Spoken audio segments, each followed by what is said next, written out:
So this is regular geometry, unit 5, problem 12. It says solve each equation below for the given variable.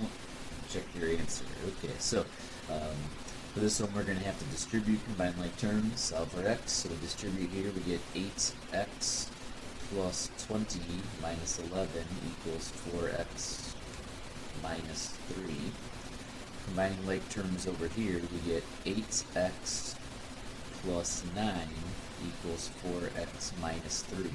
So I am going to subtract 9 from both sides here. So that gives me 8x equals 4x minus 12. Let's subtract 4x from both sides. So 4x equals negative 12. Dividing both sides by 4, we get x to equal negative 3. Cross multiply here, so we get 19m equals 20m minus 10.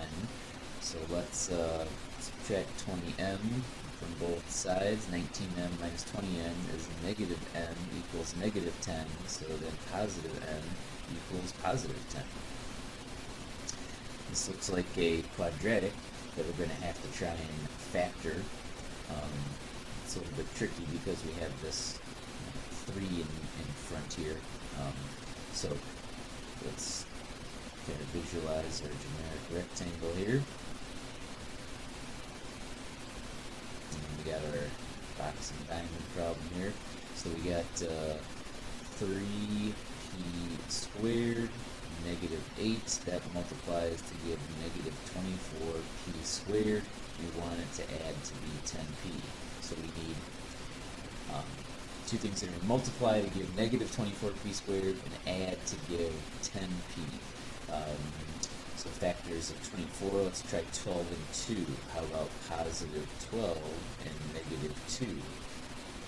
12 times negative 2 is negative 24. 12 minus 2 is 10. It looks like those are going to work. So 12p and negative 2p. Factor some stuff out here. This is a 3p. This is negative 2. This is just p, and this is 4. Okay, so let's see if this works. 3p minus 2, and then p plus 4. So let's double check this. 3p times p is 3p squared. Negative 2 times 4 is negative 8. And then 12p minus 2p is 10p. That works. We just said equal to 0. So we set each of those factors equal to 0. 3p minus 2 equals 0. And p plus 4 equals 0. So in this case, p equals 2/3. And in this case, p equals negative 4. So 2 answers because it's quadratic. For this one here, to get rid of the square root, I am going to square both sides. The square root of x plus 2 squared just ends up being x plus 2, and 5 squared is 25. So subtracting 2 from each side, we get x to equal 23. If you have any questions or comments about how we set up any of those problems, simplify them, or solve for x, or whatever variable was, feel free to leave a question or comments. Otherwise, you're more than welcome to like, subscribe, share to others.